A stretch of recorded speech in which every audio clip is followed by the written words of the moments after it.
Happy November 1st, everyone. Welcome back to Weather on the Go, all your weather coverage. In today's video, we'll be walking you through your November forecast for 2023 and showing you your temperature and precipitation forecast along with severe weather probabilities later on in today's video. If you like detailed weather breakdowns across North America and the tropics, be sure to press the subscribe button down below. It's absolutely free to do, and you get detailed breakdowns each and every day that I do videos here on this channel. And be sure to press the like button, the thumbs up button down below. It helps to get this information passed along to more and more people.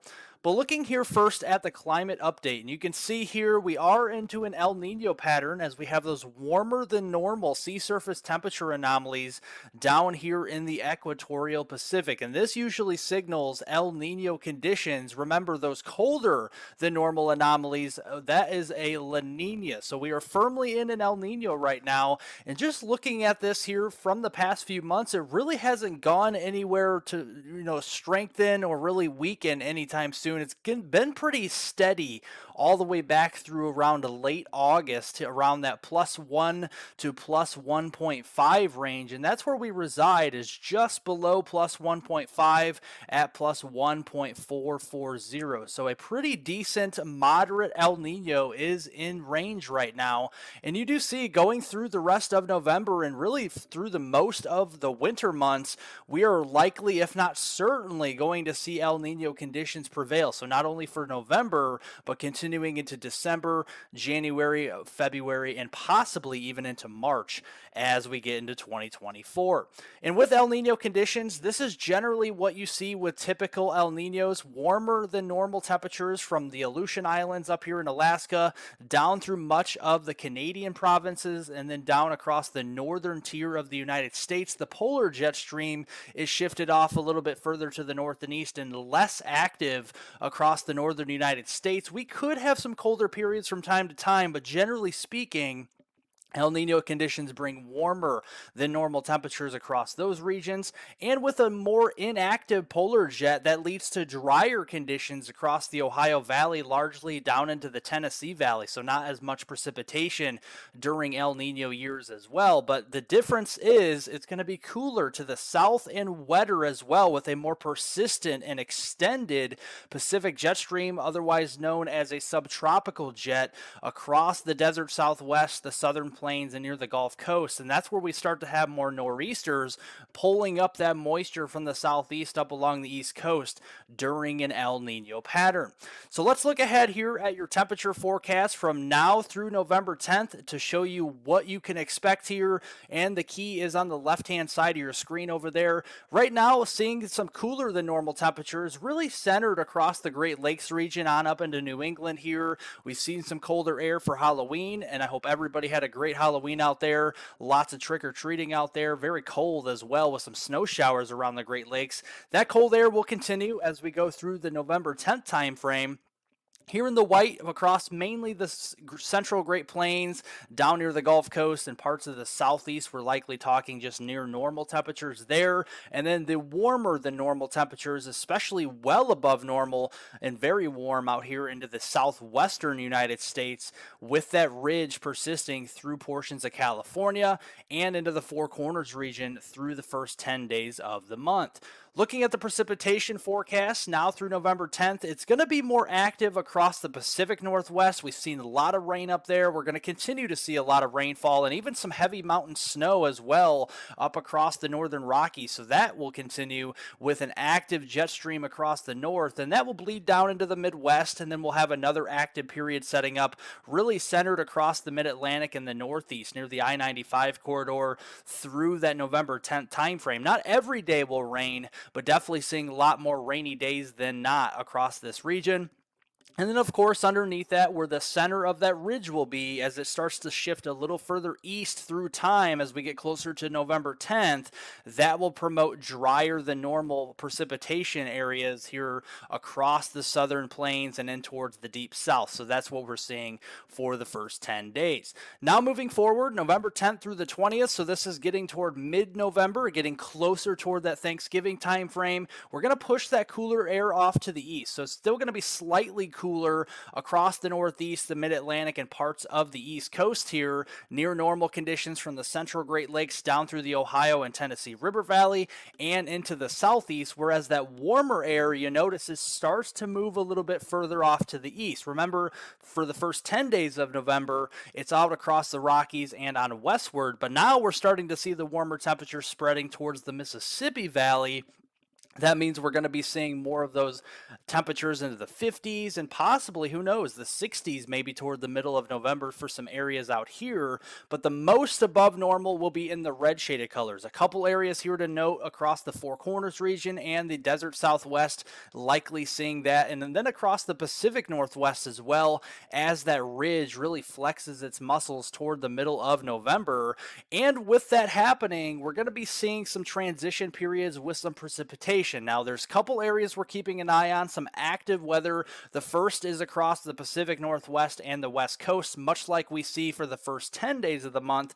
That will likely continue through the 20th of the month with very wet conditions. So it's going to be a very rainy month out here for the Seattle region, for Portland, and even down into northern portions of the Sacramento Valley as we go through the middle of the month. Another area of above average precipitation favored from the mid-Missouri Valley, parts of the Midwest, and then down through the central and southern plains, this time including much of the Texas Panhandle, western Oklahoma, Kansas, and then on up there towards Missouri, Nebraska, and southern Iowa. This could be the start of an active period for not only some snow showers, but possibly even some severe weather as well. So we'll be looking at that later on in the video. And then we start to see more drier conditions prevail across the southeast United States and then on up into the mid-Atlantic for the middle of the month. Finally, from November 20th through the 30th, we likely see above normal temperatures for that 10-day period for the entire contiguous United States. You see no blue on here. It's likely going to be very warm this Thanksgiving. So unlike the Halloween that we just got over with very cold temperatures, our next major holiday of Thanksgiving will likely be on the other side of the spectrum. We'll likely be seeing much above normal temperatures, especially in this red shaded color, including the upper Midwest, the Great Lakes, down through the Missouri Valley, the Great Plains, and then down into the desert Southwest, the Four Corners region, and really still above normal, but not as much above normal across the East Coast here and the Pacific Northwest, and that does include the Rockies for those 10 days there from November 20th through the 30th. And then looking at the precipitation during that period, this does take into account Thanksgiving, and it does look active again across the Pacific Northwest. We continue to beat that drum with more rainfall across portions of the Pacific Northwest. A little drier underneath that, though, for Southern California, so Los Angeles, San Diego, those areas, Las Vegas, and even Phoenix. We're starting to see more of those drier conditions prevail for you down there toward Thanksgiving timeframe. Also across the interior New England, we're going to start to see more drier than normal conditions from Maine back through Vermont, New Hampshire, and upstate New York. That could bleed down toward the Boston and Hartford regions as well, and even into Rhode Island during that last 10 days of the month there from the 20th to the 30th. And then this is the period I'm keeping an eye on for some major storm systems to start get going here across the middle of the country, from the lower Midwestern regions in toward the Ohio Valley and then back across the Plain States. This is going to be prime time where we're going to have that battle zone going on, where we have the cold side of the storm with some snow, kind of a wintry mix, icy zone in between, and then possibly some major severe weather outbreaks for that second half of the month of November. So we're going to continue to watch that, especially in these darker areas of green.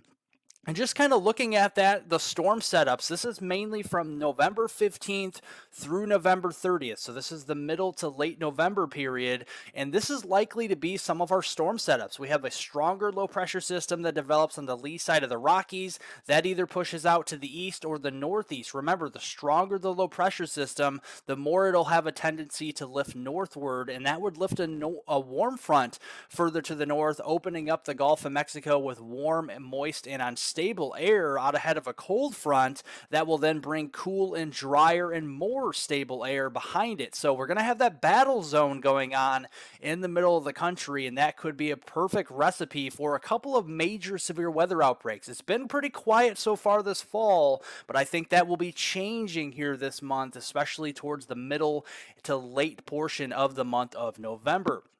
And looking at that here is my severe weather probability map that I came up with here over the past couple of weeks, doing a lot of research on this. The middle to late portion of November, anywhere east of the Rockies, you basically have a low chance of severe weather. Basically, along and east of the Rockies there, that is always a given, even in the fall months. And then here into the orange, the slightly higher chance, but still a medium chance of severe weather. So about a 50-50 chance if you are into the orange shaded color, and then a higher chance of severe weather into the red shaded color. And that's traditionally where we see it during fall, into the lower Missouri Valley, down into the mid-south, and even towards the Gulf Coast here. This includes much of the Dallas-Fort Worth area, up there toward Oklahoma City, Tulsa, up there towards St. Louis, and possibly down there toward the Memphis region, Jackson, Mississippi, Little Rock, Nashville. Those are some of the areas in that red shaded color that we will be keeping an eye on for middle to late November with severe weather. And this could include all modes of severe weather as well. Don't be thrown off guard. You can still have tornadoes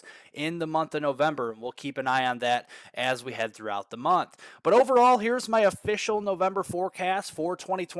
We'll go from west to east here. So across the Pacific Northwest there in the northern Rockies, it's going to be very active. We're going to see lots of rain, lots of snow throughout the month. There's going to be barely any days where we are not really talking about precipitation up here.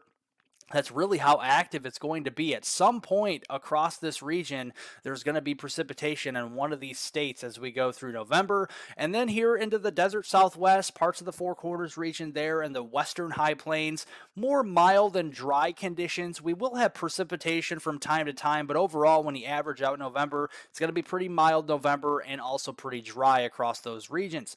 To the north here in the blue, this includes the upper Midwest, the Great Lakes, the northern Ohio Valley, and much of the Northeast and New England. Those are the areas where we expect some warmer temperatures, but a lot more frequent cool spells, so a lot of cold fronts moving through. Some snow showers, much like we had on Halloween, and then kind of a mixed bag of rain and snow up in this area here for November. Would not be surprised if we saw a couple of snowstorms or clipper systems moving from Canada down to the south and east over top of that ridge through the first half or so of November.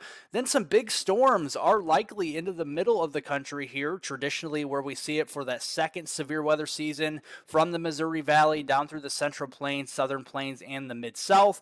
Watching out for those severe weather outbreaks as we go, especially from November 15th through that November 30th time frame, and then finally across the Tennessee Valley, the lower Ohio Valley, and the southeast, we're likely going to see a lot of dry conditions, and this could lead to a pretty significant drought for some of us, especially on the western side of this orange shaded color here. So we're definitely going to be seeing that as we go through November. A lot of dry conditions, so drought will be developing pretty quickly, especially as you go into Mississippi, Alabama, Tennessee, Kentucky, and up there into Illinois and Indiana for the month of November. Well, again, if you like detailed weather breakdowns on North America, including the tropics, make sure to hit the subscribe button down below. It's absolutely free to do. Also, if you like today's weather forecast, make sure to give it a thumbs up, a like down below. Also, share this video with friends, family, and on social media, whether it's on Twitter, Instagram, Facebook, etc. It goes a long way in helping us out here, and I definitely appreciate it. Otherwise, thank you so much for watching today's weather forecast, and I'll see you all in the next video.